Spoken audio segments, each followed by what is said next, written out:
thanks so much for joining me today. We are going to dive into the conversation in a moment. First, I wanted to remind you that the show notes and links mentioned on this podcast are on my website at lizasivekmarketing.com. That's Liza with a Z and Civic with an S. So, okay, let's get started. Hello, magicians. It's Liza Sivek back here again with you on Marketing Myths and Magic.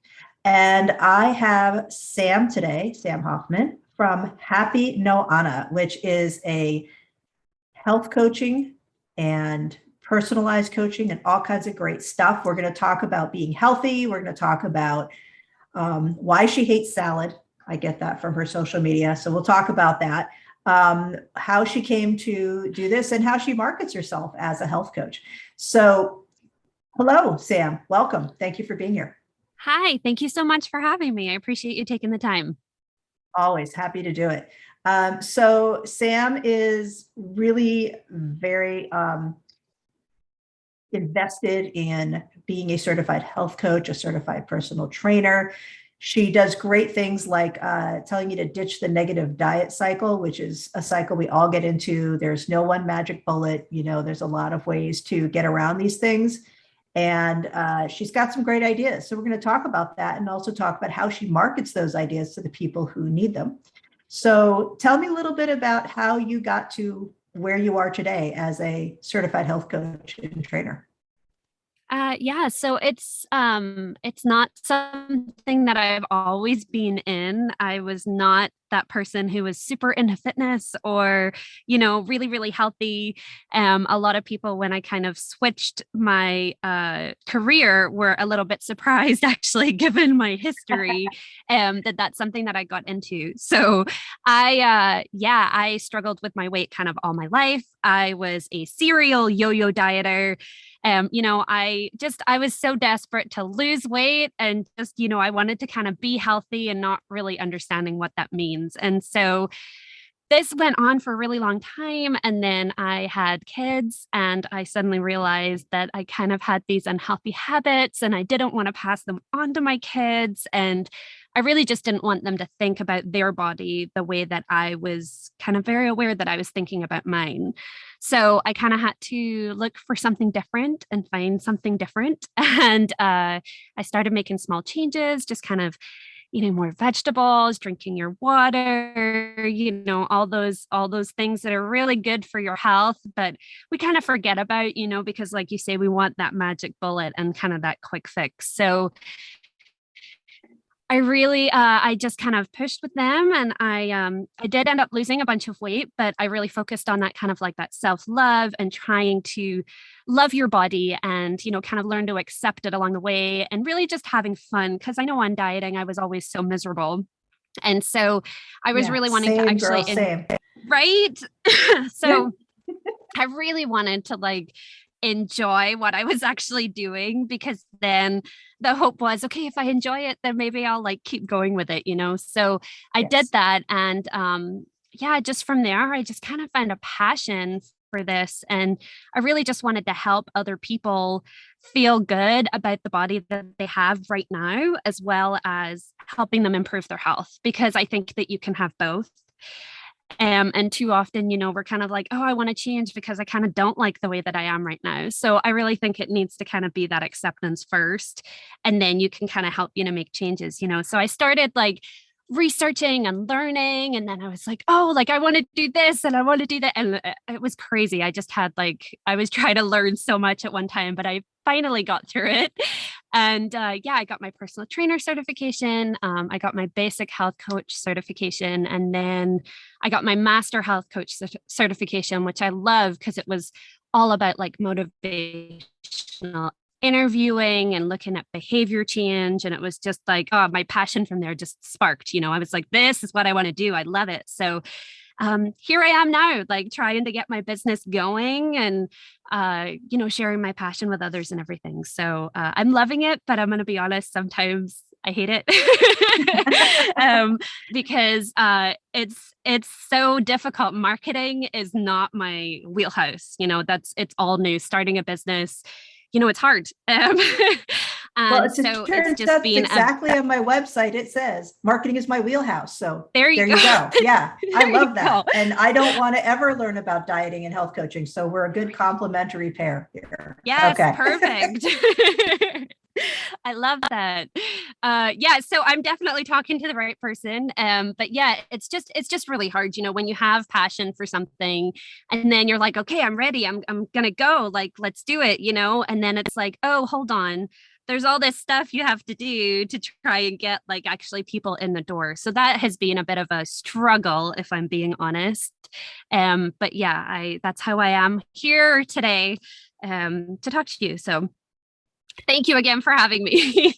Oh, no, I'm very happy to have you here because I think that you're being very honest and it's a struggle that's relatable. A lot of us dealt with that, not marketing for me, but once you get to the point where you're like, okay, I'm going to launch this, I'm going to get this going. And it's like, oh, all right, all this stuff does not line up with my passion. All this administrative crap, that's no fun.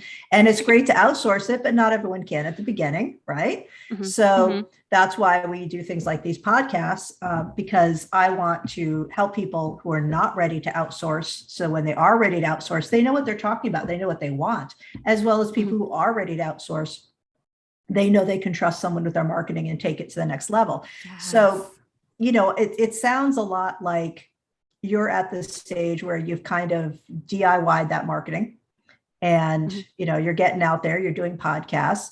I'm looking at your website. It's very pretty. It's very beautiful. And I like it. Oh, and there's a big blog on here that says how to get more vegetables in your diet. So now I'm leaving. No, I'm just kidding. I actually like a lot of vegetables, and I'm trying right now my own personal health journey right now. You talked about when you had kids, you wanted to do something more for them. Well, after I had kids, I stayed skinny. I had this really high metabolism, and even after 2 pregnancies and 2 big babies, I had,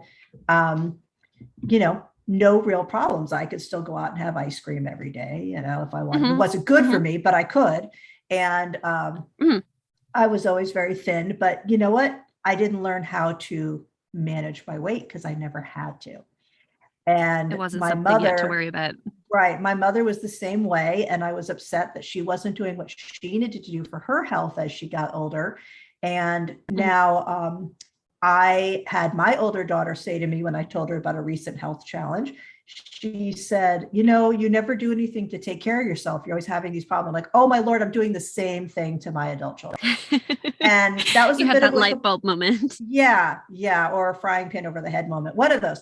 But it was like, wow, I don't want to do that. And I do more than, Mom, I love you. You're probably never going to listen to this, but she's not someone who's going to go hiking. That's just not who she is. And that's fine. She gardens all day. She gets outside. It's not like she's not doing anything, but I hike and I do things. And then with all the heat and the rain we've had, and because I struggle with asthma recently, hiking has not been something I can do. And I really miss it. I really miss climbing those mountains. But guess what? That was my one way of managing my weight. So I don't have any good habits. And it sounds like you kind of made that pivot because you said, I don't have any good habits and I want to find good habits. How do you help someone like me who's like, all right, novelty is going to wear off the minute I start one of these? I do like vegetables, so that's okay. But I like vegetables followed up by a peanut butter hot fudge sundae. So tell me. That's a good start. Well, it's at least it's vegetables, right? There's peanuts and peanut butter, something like that, whatnot. So tell me what you would love peanut butter. Oh, yes. It's a terrible, horrible thing when you buy like the non-natural kind, but there's all that mixing and, but it's natural. Anyway, these are my own personal pet peeves and that's not what we're here to talk about, but yeah, carbs are my friend. No, so I hear you. Tell me how you coach people to get past that, first motivational novelty. And as it wears off to, oh, this is so boring. I don't want to have to eat vegetables with every meal. And, because I think people fall into having the same thing. So how do you help them get past that when the motivation dips? Yeah, so it's kind of how you start off is really sort of important, and kind of knowing where you're wanting to go, and having something that's really tangible for you to know what it is that you're actually aiming for. I think a lot of the times when we talk about our goals, especially for like our career and stuff, we can make those really easily, but for our health, a lot of the times, like we'll be like, oh, I want to get healthy, or I want to lose 30 pounds. And it's like, okay, so we need to really take a step and dive deeper into what that actually means. So specifically, like, what will that look like for you? What would your day look like? What do you think your routines that you actually want them to be? Not what someone thinks that you should be doing. What do you actually want to do that you think will be good for your health? And then what's your motivation for that? Because really, unfortunately, you kind of touched on that ditching the diet.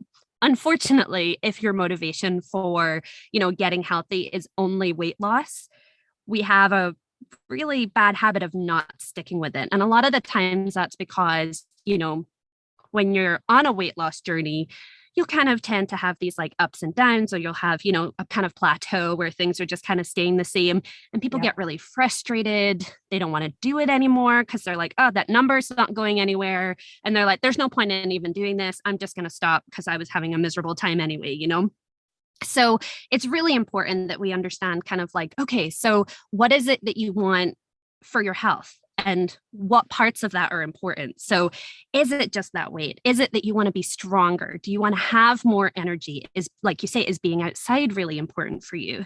And making sure that the things are actually things that you enjoy. There's no point in us kind of talking about, oh, I should probably do a 30-minute, beach body workout or something every day if you don't like doing that. If you prefer to exercise outside, okay, well, maybe you need to go outside, and maybe we don't call it exercise, like you're saying, you like hiking, or your mother likes gardening. Like, these things count. And I think a lot of the times we kind of forget that. So it's really important that we understand where we're going, because my job is to guide you there, and then to kind of understand your motivations, what your values are, and how that helps you to keep going during those times when things do get a little bit tough, and making sure that we have a plan for that, because a lot of the times we'll kind of like hope that setbacks won't happen, or, that we won't have those struggles. But unfortunately, we all do. Yeah, we all have do. I mean, those, that's just human nature, right? Yeah, exactly. We have those days, sometimes it's weeks, however long it lasts. And it's just about trying to be as consistent as possible during those times, and making sure that you kind of have a plan so that you're taking care of yourself along the way. Very good. Very good. Yeah, I think that's very hitting the nail right on the head.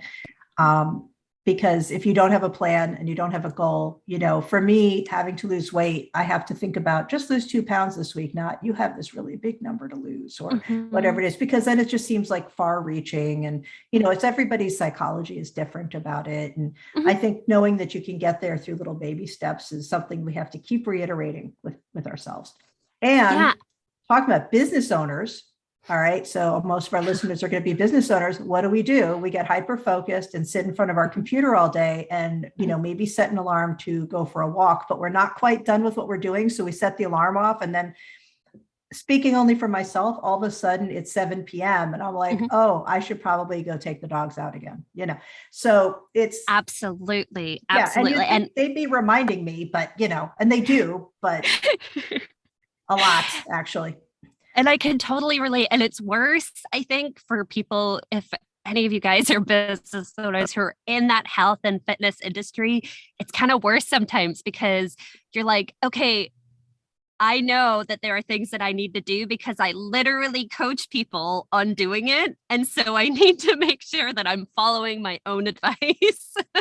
So I completely do you know how many understand. times I have to be like, yes, you know how many times I have to be like, all right, now I have to do my own marketing after I've marketed everybody else. Right. When there's so much TV I could be watching. Right.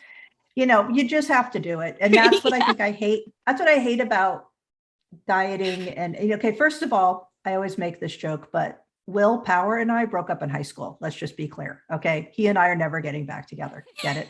So what I'm trying to do is, I'm trying to find willpower again, but it's just hard when you think there's something more important, like your business or your kids, or something is more important than you. And this goes for men too. this totally goes for men too, because how many men do I know that have a business that have gained weight, especially during COVID when they couldn't go to the gym and things. And I know people who went back to smoking, and, you know, it's something that happened to a lot of us during the pandemic. And just in general, we do this, just that it was a larger percentage of people because we all got stuck home for months at a time. So what do you like? And then you start feeling like, oh, I'm never going to get back from this. So what do you suggest in those cases? Because I know that as business owners, we're probably a large percentage of us dealing with that.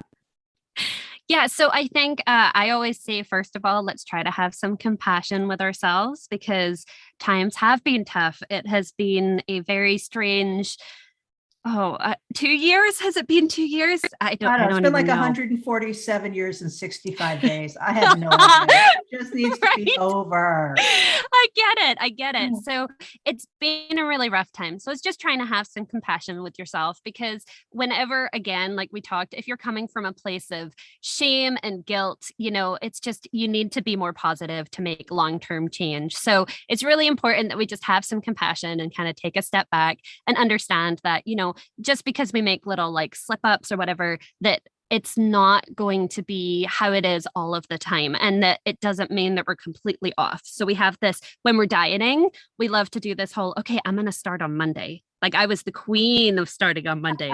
I'm going to start on Monday. Play about that. Yeah. I'm going to start on Monday.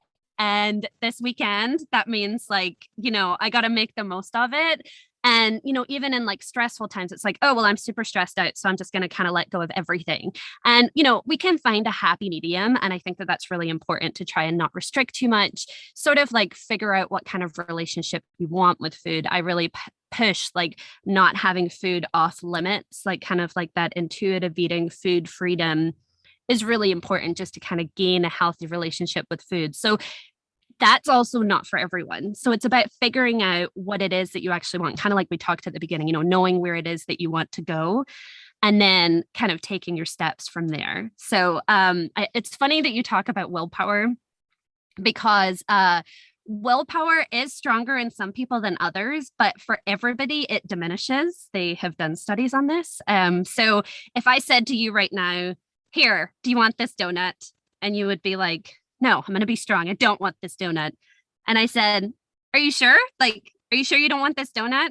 And your willpower will diminish the more and more that you have to. And the thing is about that is that it's across all aspects of your life. So let's say dieting's not your priority, but you have something else that you need to be strong about. If you are using it for that, then you are not going to be able to use it when it comes to food and that kind of thing. Tiring. So it's just funny that you're saying, exactly. I mean, it's really exhausting. It goes back to the psychology of, you know, how many calories is your brain using all day long making decisions, and you get, you know, decision. Oh, I can't remember the term now, but it just becomes overwhelming to make any more decision fatigue. You get decision fatigue. So if you're using willpower, is what I think you're saying, is if you're using willpower all day to make decisions not to have that donut. And by the way, if you ask me if I want a donut, the answer is always yes, just so we know. Yes, but preach. sometimes I don't eat donuts, so I won't stop to get them for myself. But if you bring them in, I'm going to eat them. But if, you know, basically I can then talk myself out of having the donut sometimes, but making those decisions all day long to not have the donut or to not have the second donut or to drink the water instead of whatever, you're saying that, how are you going to apply that to the rest of your day when you're already doing that all day long about food? Exactly. So it's just about making your priorities. Okay. Yeah, I've never thought of it that way. I feel so much better now. Okay, good. I'm glad. That's great. So let's pivot this in an incredibly smooth segue of, how do you now put your willpower into getting that marketing done when you don't know how it is? And that was just smooth, wasn't that? So segueing to that. So tell me, what did you do when you started out on this company, Happy Noana, and how did you get the word out? What did you do that worked? How did you figure out what didn't? You know, was it just trial and error? Or how did you do it?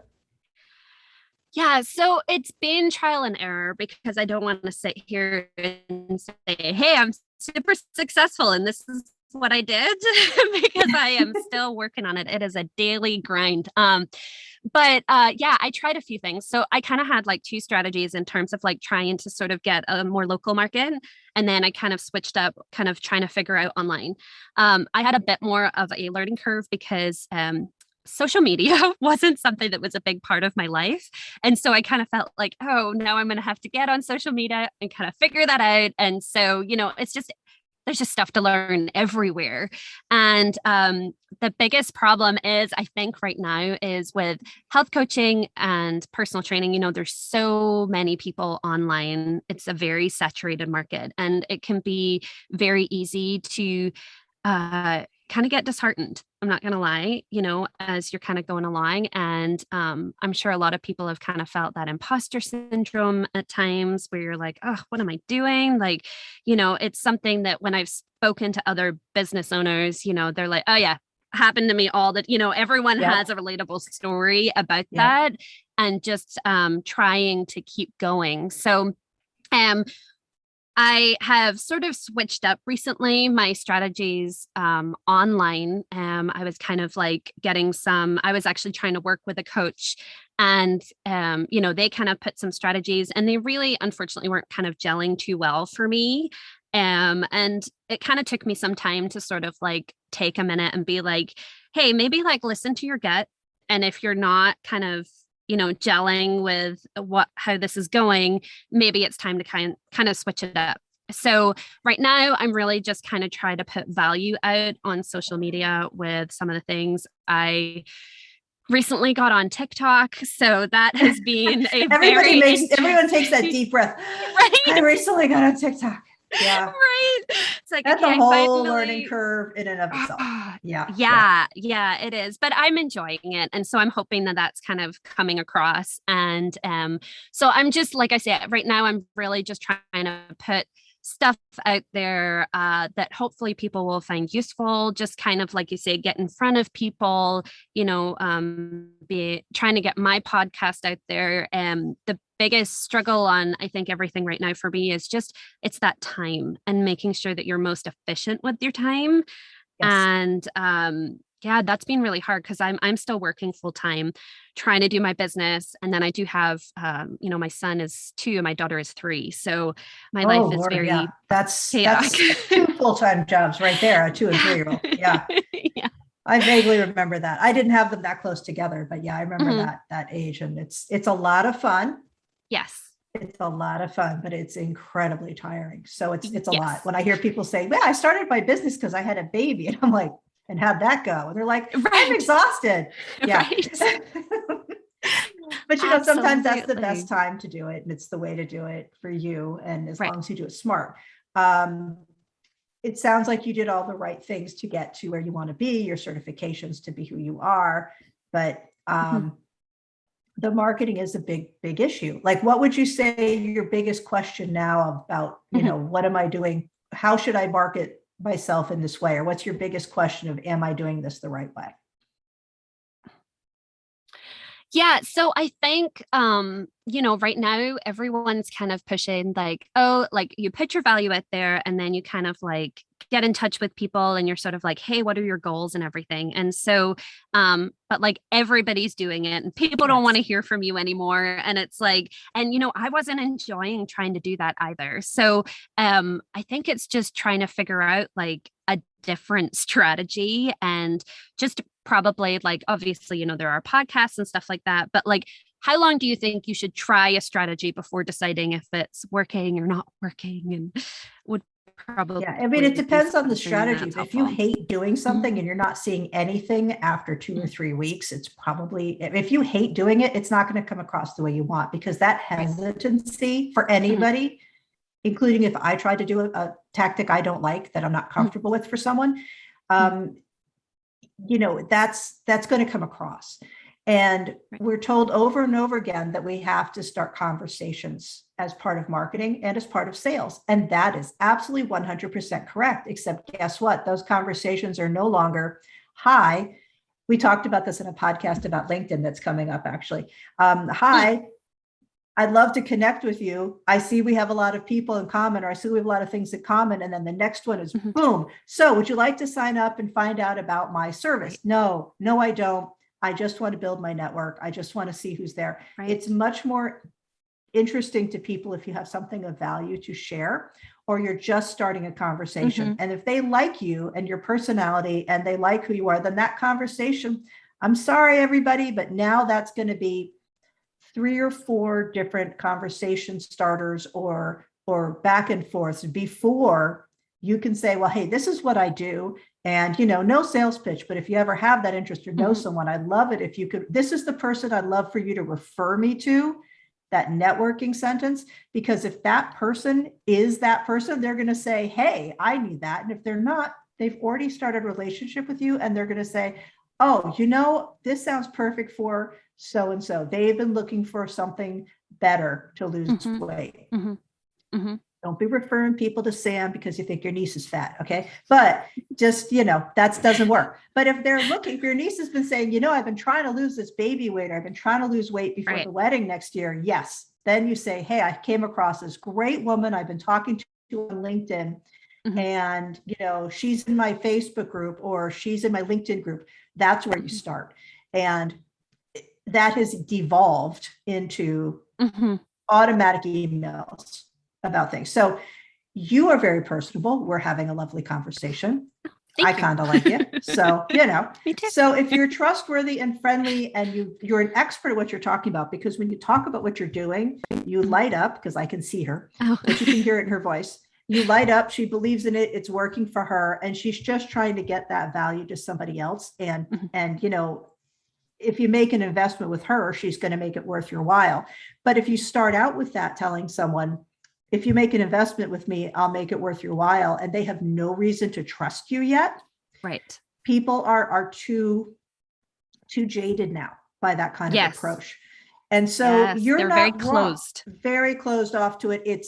I likened it, I think on that LinkedIn podcast, I likened it to, if you walk in a store, for those of you who could still do that in your state and country, if you walk into a store and say, and you don't say anything, and someone immediately says, may I help you?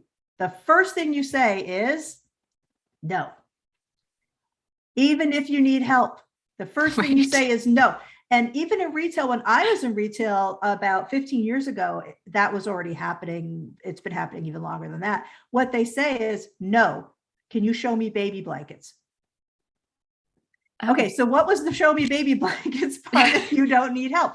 We have been trained to say no. Well, guess what? We've done that to people online now with our hard sell pitch, which is why when I say, if you ever have a question about something in the podcast and you schedule a 15-minute call with me, I will talk to you about it, and it won't be a sales pitch, because that's not what you're coming to me for. If you just want to ask, what the heck were you talking about in this podcast? This is fascinating. Just schedule something. If you want me to sell you something, I'll be more than happy to, but I'm not going to do that just because you called me. And this is where people are losing that connection with the people they're trying to sell to. And the best salespeople are the people who build relationships, who remember your grandkids' names, who remember why you're building the house, even if they're not selling you things for a house. And they remember it because they write it down. Okay, nobody remembers all of that about everybody. But if you're thoughtful enough to write it down, then that's still something, right? So, Sam, to answer your question, you have to have a relationship with people. So get into the groups, get into the people, get to where the people live that you want to talk to. And you can still have your business name on there, but don't bring up the business right away. Right away. Wait till someone asks you, or wait till there's a good relevant place to say, listen, I'm just here to talk about such and such, but obviously from my business name, I do this, or whatever it is. So I think that's a really great way to start those conversations now in a much healthier way. And it's something people don't know, because if you go online, you see a lot of articles and things that say, here's the 10 best ways to engage with people. And the first one is send everybody cold emails. No, don't do that. Stop that right now. Yes, you'll have a conversion rate, but it's going to be low and it's going to be weak. It's not going to be qualified people necessarily. So There's my advice. I'll send you my I bill. appreciate that. I am Right? just kidding. I am just kidding. But that is really, I'm just kidding. But that is really the way you have to do it. Now, this isn't something I came up with, or like I've come up with this great epiphany. This is something that has emerged in marketing, and it's the one that's proven to work right now. So that's what I encourage my clients to do. So if you're Right. doing It's it on like your own, start there. It's like becoming the neighbor to everyone, right? People want to go and ask their neighbor, Yes. hey, do you know for this? They don't want to talk to the person in the store, like you say, who's like, can I Yes. help you? No, but they're like, they want to go ask their friend, hey, I'm been solving this problem. Do you have any answers or whatever? You know, like that's what you want to become, right? As a resource for people. Yes, because consumers are the most educated consumers we've ever had in the history of retail or services right now, because you have the internet at your fingertips, because everybody's shouting at them about this information, and they feel that they've gotten all their answers from a 1 or 2 hour webinar, and they come to me and say, this is what the webinar told me to do. I'm like, but was it my webinar? So Yes. I think that's very important to think about being relatable. And guess what? If somebody likes you but doesn't think they can work with you as a health coach, it's okay to say, well, I know this other health coach that you might like better because they're a little harder on you, or they're more of a personal trainer who's a drill sergeant. Some of us need that. One of the things I loved, I hate exercise, but I loved martial arts, and I did it for a long time because you know what? This big muscular guy would stand in the front and yell at us and tell us how many things to do. And I couldn't look at a clock, and he didn't tell me how many. He was just like, just start doing these. And nobody was counting. So I was like, I guess I just got to get through this. But the minute I know that there's 20 left, I'm like, I don't want to do this anymore. You know, that's just how I work. That's how my brain works. Right. So having someone just scream at me like a drill sergeant, I probably would have done better in the military than I thought I would have. But you have to be relatable to someone, and you have to show them who you are and how you can help them before they're going to trust you for the sales pitch. So I think that that's a really important lesson for new entrepreneurs to learn, because we grew up thinking you put a commercial out, they come find you. You put a website up, they come find you. Way too many competing places now. Way too many. Yes. Yeah. And for like in our industry, especially right now, is that there's a lot of misinformation out there, you know, for your health, and really because there isn't a one size fits all. And so what works for one person doesn't necessarily work for someone else. And there are a lot of programs out there who are like, hey, come sign up with me. This is how much weight I lost. I'm going to show you how you can lose weight too. And really what they're saying is, hey, I'm going to show you how I lost weight. That's not necessarily going to be what's going to help you. And so people kind of end up signing up sometimes for these. They don't go how well they would hope. And so it leaves them a little bit like, oh, I'm not signing up for another program. You know, so I think you're right. I think it's about having some sort of credibility, making sure that people know that they can trust you, that you're working in their best interest, and that you really want to help them. Like we have a part of being a health coach is just really accepting your clients where they are, and, you know, knowing wholeheartedly that they have the capacity for change, and just having the compassion to understand where they are, where they're trying to get to, and understanding where they are in their processes, like what status of change they're in right now, and then the processes to kind of get them sort of moving along. So really kind of understanding that is really important to helping the clients. And unfortunately, not everybody has that. So they're like, hey, all you need to do is cut your carbs and then you're going to be fine. I love carbs. Cutting carbs does not work for me. And so, you know, like that is not my jam at all. I'm not a cold turkey, cut everything out of one category person at all. I can be convinced to have one big ice cream sundae a week instead of having a bunch of small ice cream bowls a week. But that's just, you know, better for you in general. So I understand that. But, you know, when you're talking about speaking to people, it's a well-known fact that parents and women especially will put aside self-care for other things that seem more important in the moment. Absolutely. So someone like you may speak really, really well to that. And that's something you should talk about. You should talk about in these groups about you have little kids, but you're doing this anyway, et cetera. And business owner, because, you know, everyone who's ever had little kids in their house will understand. Um, so knowing that you can do that at the same time shows some credibility. And, for me, for marketing along the same, another one of those smooth segues, for marketing, I do believe in an overarching formula that works, which changes as things change in the world of marketing and how the audience reacts, as we've just discussed. But then you have to personalize it. I would not tell you to suddenly run a bunch of ads for an online course if you're not even like ready to do that. I would say, well, have you tried being in Facebook and LinkedIn groups? Have you tried TikTok?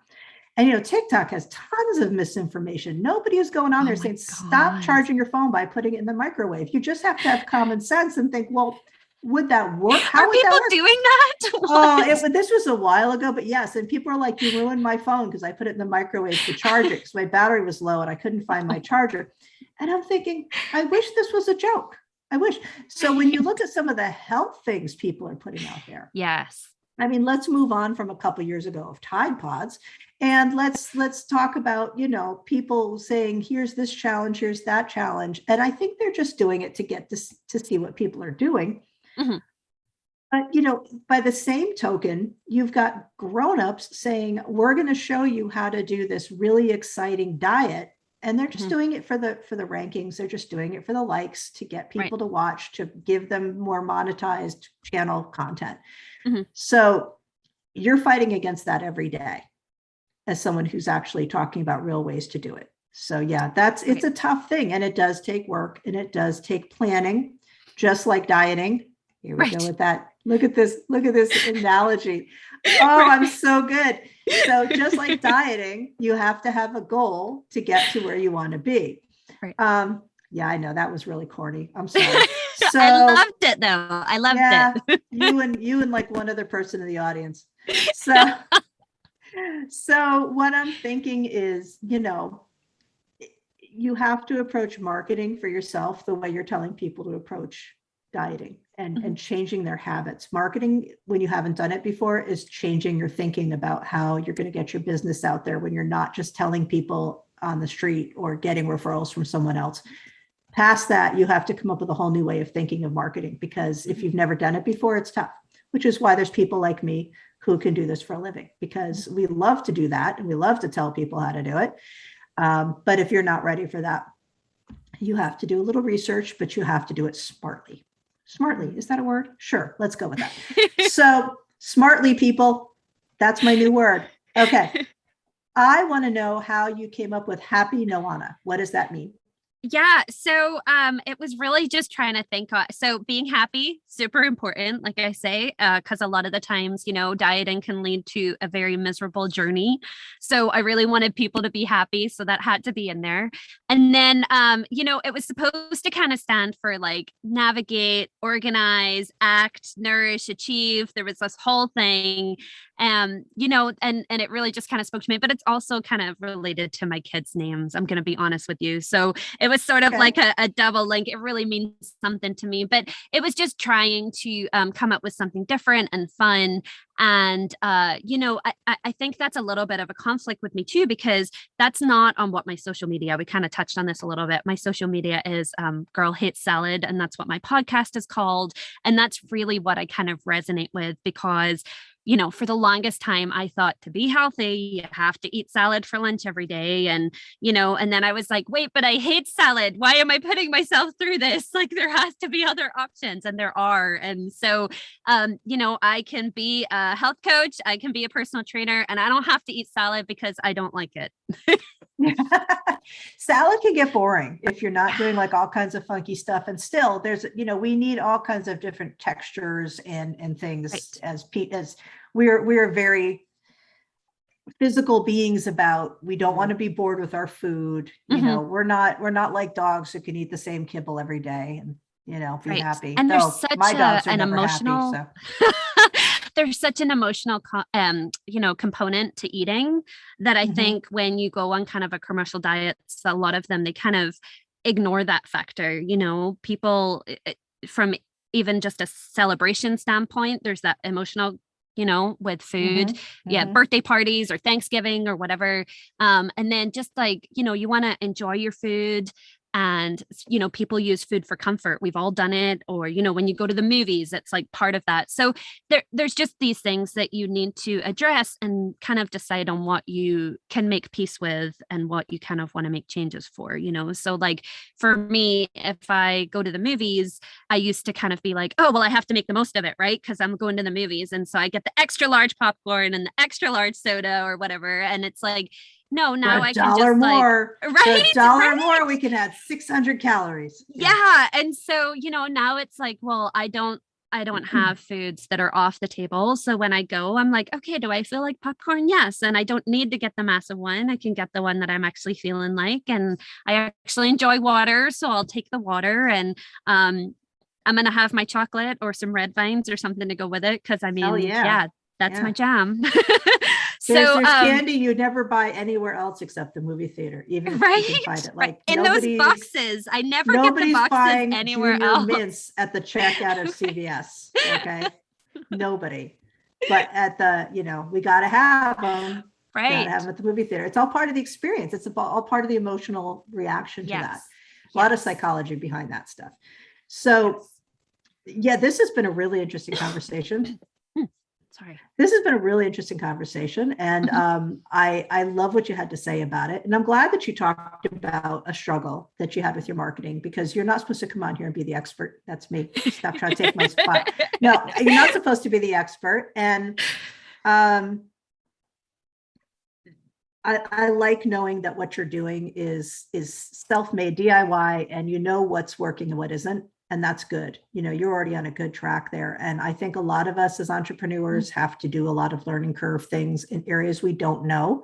And it's good to be able to find each other and say, here's what we need to do. I guess I'll need you to tell me to stop bringing snacks to my desk, but at least I can't eat during podcasts. I've tried, trust me. So I'm always hungry, man, always. So that's okay. I'm always eating. Yes, me too. So now we talked about this ditch the diet. You have the ditch the diet to self-love system, and it's starting September 6th this year, right? Which is 2021, in case you're listening to this later. Yes. And you're offering 25% off that group coaching program. I am. Awesome. Yes. I'm super excited about it. Is there any code or anything they need for that? Or is that just on your website? So no, if they just reach out and they just let me know that they heard from this wonderful podcast, I will honor that. Absolutely. I am super excited to share it with everyone. It's focusing on nutrition. It's focusing on exercise, although that is a red flag for some people. So it's more focusing on movement and just trying to get more activity. And it is focusing definitely on that self-care and just trying to be more confident in your body. And the great thing about the group coaching is that you're just, it's a group of people who are there to support each other. So it can be a lot of fun kind of doing it in that setting. And I'm super excited to share it. So if anyone thinks that it might be their thing or they want to just know more, please do get in touch. I would love to just share it and see if it's for you.